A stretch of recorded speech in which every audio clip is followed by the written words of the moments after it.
Hi you lovelies, I'm back with my quick tutorial. We are going to make a traveler's notebook similar to the one I already made. This is one of the first ones I made, and we are actually making one in an A6 size. So I have everything I need for the construction. So we need something to punch some holes. I need a tape runner, and also using some liquid glue. Then I already pre-cut some elastic strands. These are the ones for the middle part. So we will need, let me see, just a second. I made it 28 inches long, the one. Then I have another one that is 11 inches. And we need some laminating foil. This is this one. Then we also need design paper, and I decided on this black one and this paper. This is actually from Felicity Jane. I'm not sure which one that is. And I cut these to be 6 by 10.5.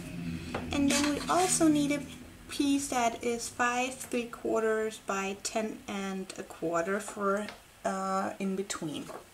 So let's jump in and start. Oh, I forgot the pockets. So this is optional, but if you want to do that, you can also add some pockets in your traveler's notebook. But I will show that part later.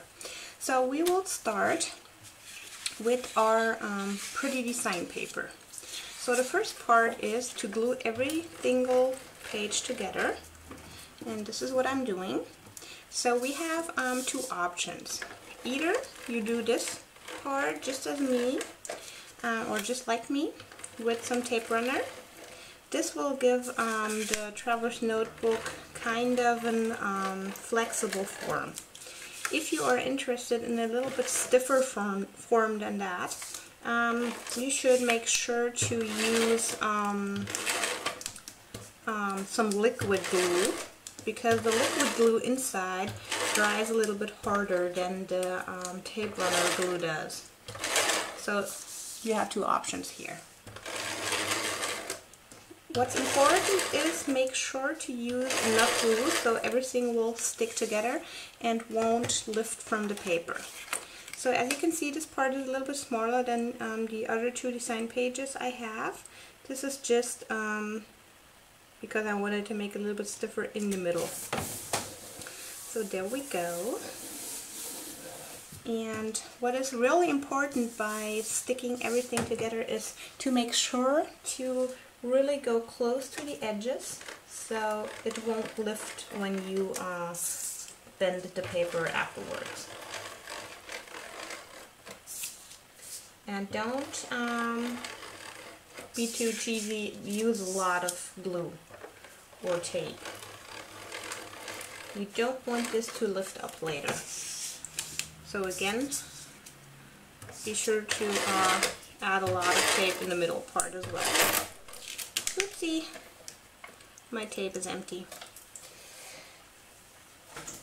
Still have the Tombow one.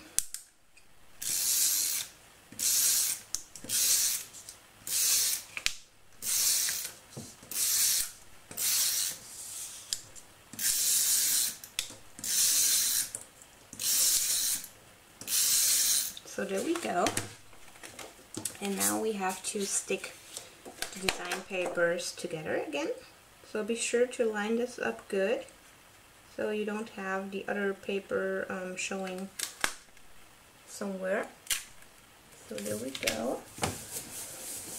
Okay, so I will be using the black as my outside, and I have one good tip for you at this point. Be sure to score your paper already, because when you have it in your foil later, it's a little bit harder to score. So I am actually making it a little bit wider than the actual A6 because I wanted to cover the inside pieces completely. So I'm making this part 4.5. And be sure to really run this score through there properly. And then again, I'm just turning it and scoring at 4.5 again, so my spine will be 1.5 inch later. So there we go. And then I will bend the paper completely, as you can see. And then one part that I can't show on camera is that in order to get like the round spine, you just take your table corner and run this over there. So it is nicely round. See what I mean? There you go. Now it's a little bit round. So the next part is we are adding our pockets. This is optional, you don't have to do that, but I really like those pockets where you can actually put some small stickers or some other pieces. You're free in the shape, in the size, and where you will position it. I made mine round, so the sizes from the paper that I had was 4.25 by 3.5, and then I just cut a slightly round shape. So for this part, I'm using my liquid glue and just going along the edges.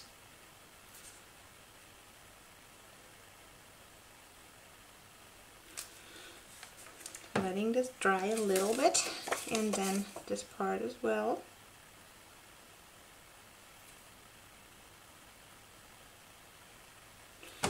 And then gluing these on top of my traveler's notebook. Be sure to line it up nicely with the edge of the actual traveler's notebook. So there you go. And then the second part here.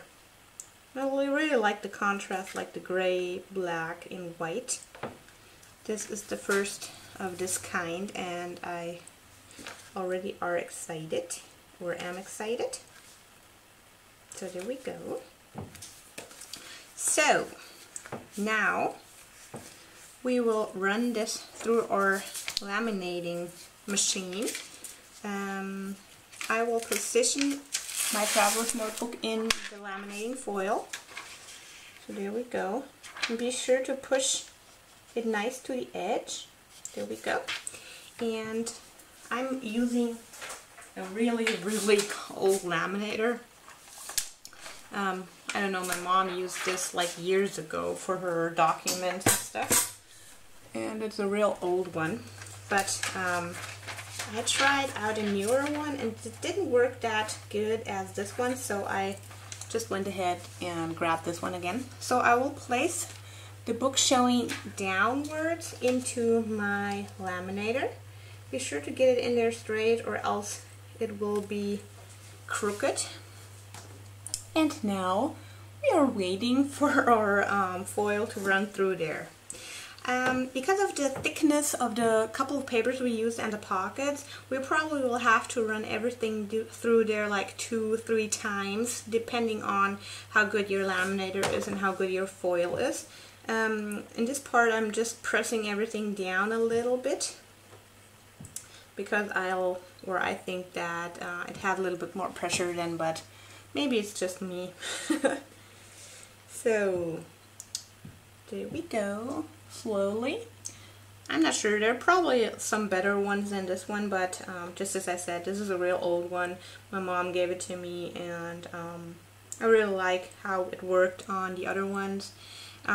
Important is that the laminating foil gets to the traveler's notebook as close as possible, so you don't have to have a lot of foil standing over the actual traveler's notebook. So the closer it gets this, the closer you get to cut it off.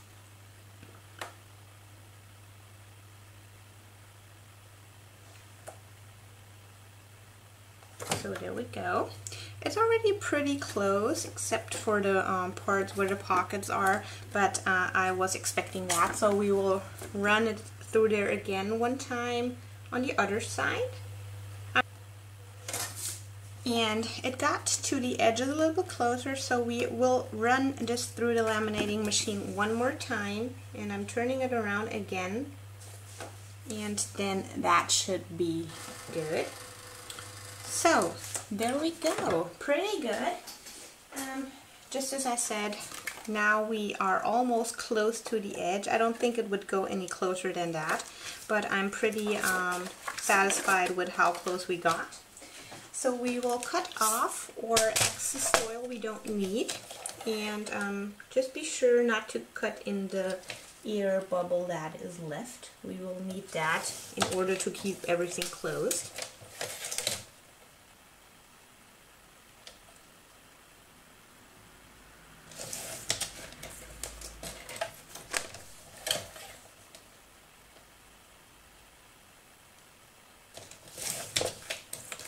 So there we go. So the next thing we will do is to fold our traveler's notebook and hope it won't crack on a not wanted spot. So be sure to like score during folding. So there we go, bending it, and then the other side. Because the problem is because of the 3 layers that I put in there, sometimes it cracks on parts you don't want to. But when it cracks on the spine inside, it's not too bad because you won't be able to see it. See, just like this, it's okay because we won't see that as soon as the books get in here. So there we go. And then here we are going to pull this again over our table and make everything half round. Just pull that part over your table. So there we go, we have our part, and just as I said, when it cracks or pulls up in the middle, it's not too bad because you won't see it here, and here's where the notebooks are later. So now we are going to take an X-Acto knife and cut those pockets open. Be sure not to put too much pressure on here, or else you will cut through all layers of the paper and will ruin it. We just want to cut into the plastic pocket, but be sure to put enough pressure on there so it will actually cut through the plastic part of it. So there we go, we have our first pocket opened, and now the second one. And if you decide on not making it half round, you can also just like make a pocket, a top loading pocket, or make a side loading pocket, or even any shape you would like to. So you could make like edgy ones or whatever. So there we go. And now we will punch our holes so we can put our elastics in there. And I really like how this looks. It looks kind of a little bit like leather, and then the inside like the beehive thingies. So now we are going to use the smallest hole in my hole puncher, and I will punch the first hole in the middle of my cover, like that, and then one between those. There you go. And one more. Yep, 3 holes, and then turn it around, and again one in the middle,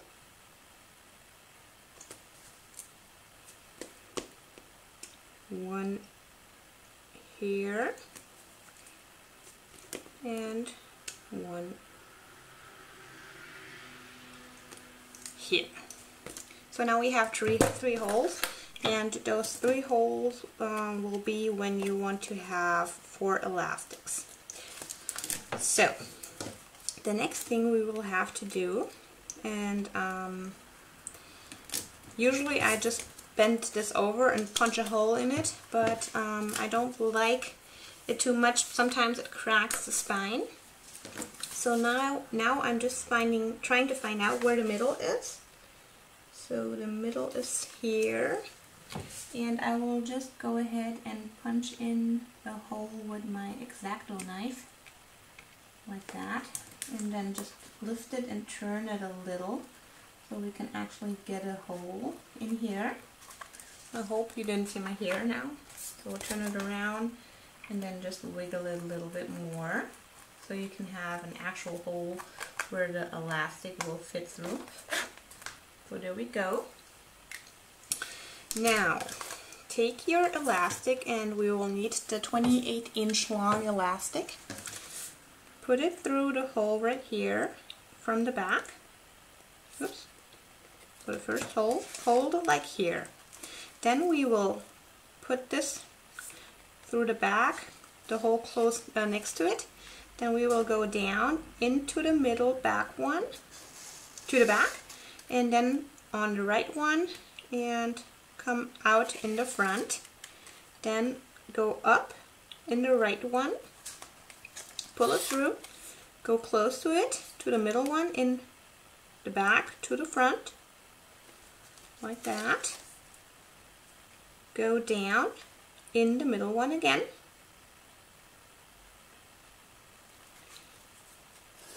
Pull it to the left one, from the back to the front, and then we will tie it up together in the front. So here is the part where you have to decide how tight you want your elastic to be. I want it to have a tight enough so the books won't wiggle around. I want it a little bit tighter, and then just go ahead and tie a knot and a second one, so oopsie, so the elastics will stay in place and don't open. So that we have 3 kind of tight ones at my Trevor's notebook. I like it like that. Then we will need a scissor and cut off the excess of the elastic. So the next part is that we will need our, what was it, 11-inch part. We will just tie a knot at the end. Oops. Again, make sure to make it double so it won't open.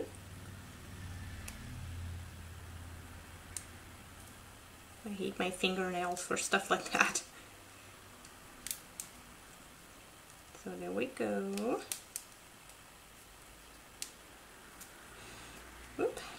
And now, this is a little bit smaller hole, so try to either go with the pencil or something that makes it able to punch your elastic through, or push your elastic through the tiny little hole. Or if you punched it with your hole punch, you probably have a bigger hole than me. But this is like the tricky part, and I hate it. So let me see. Ugh, oh my gosh. Can't get it through.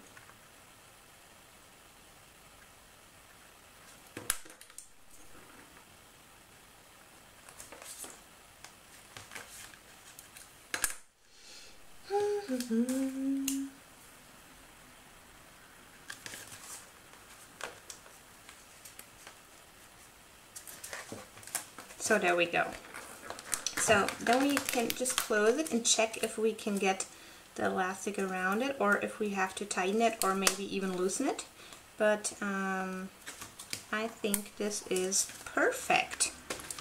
So you guys, our traveler's notebook is good to fill, and I will fill some inserts and show you how or what I added to the little notebook. So you guys, I am back with my traveler's notebook.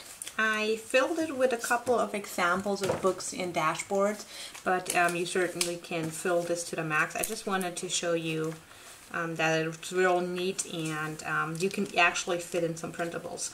So see, the pockets are functional. You can add some stickers, goodies, whatever. And I made a dashboard right here, added some acetate vellum, and these are any printables, and for the A6 one, so you can actually add them in here easily. And here's just a July to September one. I wanted to try these out. Have an address book where I actually wrote in some addresses, and have an Happy Mail tracker. And here is just another dashboard, a vellum piece, and an acetate piece, a meal planner that I want to try, and just a list one that I printed out from Annie Plans as well. So, and here is the second pocket. Yeah, I really love how it came out. I like the black on it. It looks kind of leathery. And the inside is real pretty, although I used the same paper on the dashboard. Maybe I will change that out. This is the one that actually fits the normal A6 ones. So the other one that I made is a little bit bigger, so this is not an actual traveler's notebook size, but this is. So if you want to recreate this one, be sure to follow my tutorial, or just even go ahead and look up the sizes for the other traveler's notebooks and just cut the paper you need as wide and as high as you want to. I hope you guys liked my tutorial. If you did, please give it a thumbs up and maybe leave a comment, and I would love to see your creations. I am on Instagram. My name there is as well, MPS Princess, and I would love for you guys to tag me so I can look up your creations as well. So thank you and bye bye.